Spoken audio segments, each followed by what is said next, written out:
क्या जगन्नाथ जी कटहल चुरा के क्यों भाग रहे हैं? जानने के लिए सुनिए ये कहानी। रात का दूसरा पहर था। भक्त रघुदास ध्यान में थे। तभी घुंघरुओं की आवाज़ आई, छम छम छम छम। नटखट बाल जगन्नाथ दबे पाँव वहां आए और रघुदास के कान के पास झुक गए।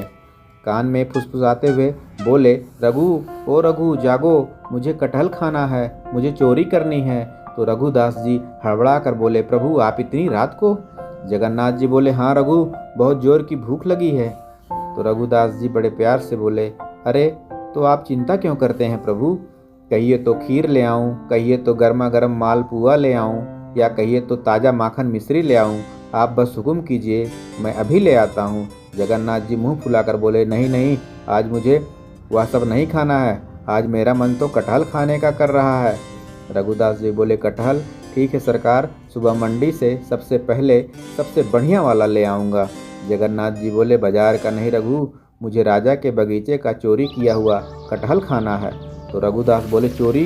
प्रभु मैं साधु हूँ, अगर पकड़ा गया तो? जगन्नाथ जी नाटक करते हुए बोले, ठीक है, अगर तुम्हें अपनी इज्जत प्यारी है तो मैं भूखा ही सो जाता हूँ। रघुदास जी बोले, नहीं नहीं प्रभु, चलिए, जहाँ कहेंगे वहाँ चलूँगा। भक्त भगवान की माया में फंस गया। दोनों अंधेरे में राजा के बगीचे में पहुँचे तो जगन्नाथ जी बोले, वो देखो रघु, सबसे ऊपर वाला कटहल एकदम पका है, चलो उसे तोड़ते हैं। उत्साह इतना था कि रघुदास के साथ साथ नटखट जगन्नाथ भी पेड़ पर चढ़ने लगे। दोनों आधी दूरी चढ़ गए। तभी रघुदास जी चौंके और बोले, अरे रुकिए प्रभु, अनर्थ हो गया। जगन्नाथ जी बोले, क्या हुआ? रघुदास जी बोले, हम दोनों ही ऊपर चढ़ गए तो नीचे कटहल कौन पकड़ेगा? अगर कटहल नीचे गिरा तो फूट जाएगा और माली भी जाग जाएगा। तो जगन्नाथ जी जीभ बाहर निकालते हुए बोले, ओह, या तो मैंने सोचा ही नहीं। ठीक है, मैं नीचे जाता हूँ, तुम तोड़ो। अपनी भूल पर हंसते हुए प्रभु नीचे उतरे और रघुदास ऊपर चढ़े।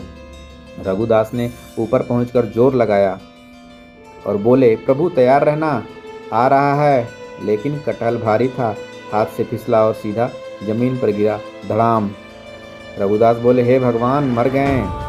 तभी आवाज़ आई माली की। माली बोला, कौन है वहाँ, कौन है वहाँ? रघुदास हड़बड़ी में दूसरा कटहल फेंकते हुए बोले, प्रभु यह वाला तो पकड़ो। जगन्नाथ जी ने कटहल लपक लिया, लेकिन जैसे ही माली को डंडा लेकर आते देखा तो बोले, माली आ गया है, रघु माली आ गया है, तुम इसे संभालो, मैं तो चला।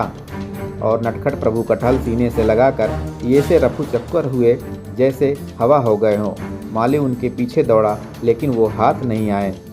माली दौड़ दौड़ कर थक गया, लेकिन वो छोटा चोर नहीं मिला। हताश होकर वह वापस पेड़ के नीचे आया। माली के हाथ में जलती हुई लालटेन थी। उसने झुककर लालटेन जमीन पर रखी। रोशनी में वह फूटा हुआ कटहल दिखाई दिया। उसे शक हुआ। उसने धीरे धीरे अपनी लालटेन ऊपर उठाई। जैसे ही रोशनी ऊपर पहुंची, पेड़ पर छिपे रघुदास जी का चेहरा नजर आया। अच्छा, तो माली बोला, अच्छा तो छोटा वाला चोर भाग गया, लेकिन तू यहीं छिपा है? नीचे उतर ढोंगी साधु।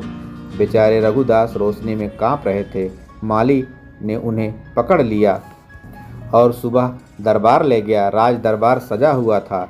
राजा बोला, रघुदास जी, आप और चोरी, आपको क्या कमी थी? रघुदास बोले रोते हुए, राजन, मैं चोर नहीं हूँ, मुझे तो मेरे उस सांवले मित्र छलिया ने फंसा दिया। वो खुद जिद करके लाया और अब भाग गया। राजा हैरान होकर बोला, सांवला मित्र? कहीं आप प्रभु जगन्नाथ जी की बात तो नहीं कर रहे हैं? रघुदास बोले, हाँ राजन, मैं उसी जगन्नाथ जी की बात कर रहा हूँ। अगर आपको मेरी बात पर यकीन नहीं है तो अभी जाइए और मंदिर में देख लीजिए, मेरा सखा चोरी का कटहल खाकर वहीं बैठा होगा। राजा सच्चाई जानने तुरंत मंदिर पहुँचे। वहाँ कटहल की खुशबू आ रही थी। राजा ने देखा, मूर्ति के मुंह पर कटहल का रस लगा था और छिलके बिखरे थे। राजा की आंखों से आंसू बह निकले। राजा बोला, हे प्रभु, रघुदास सच कह रहे थे, आपने सच में चोरी का कटहल खाया है, चोरी का फल खाया है। राजा दौड़कर रघुदास जी के पास आए और पैरों में गिर पड़े। राजा बोला, मुझे माफ़ कर दीजिए, आप साधारण नहीं हैं, आप जगन्नाथ के सखा हैं। राजा बोला, माली सुन ले, आज से यह पूरा बगीचा और इस बगीचे का एक एक कटहल मेरा नहीं है, प्रभु जगन्नाथ का है। माली ने हाथ जोड़कर कहा, जी महाराज। राजा बोला, जाओ, अभी कि अभी शाही हाथी, घोड़े, रथ और बैलगाड़ियों तैयार करो, सारे कटहल उन पर लादो और पूरी शान और शौकत के साथ मंदिर पहुंचाओ।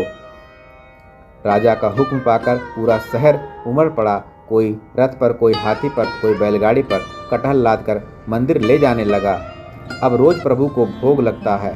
देखिए, रघुदास अपने हाथों से उन्हें कटहल खिला रहे हैं। धन्य है वह भक्त जिसके आगे राजा भी झुक गए और भगवान भी झुक गए। जय जगन्नाथ।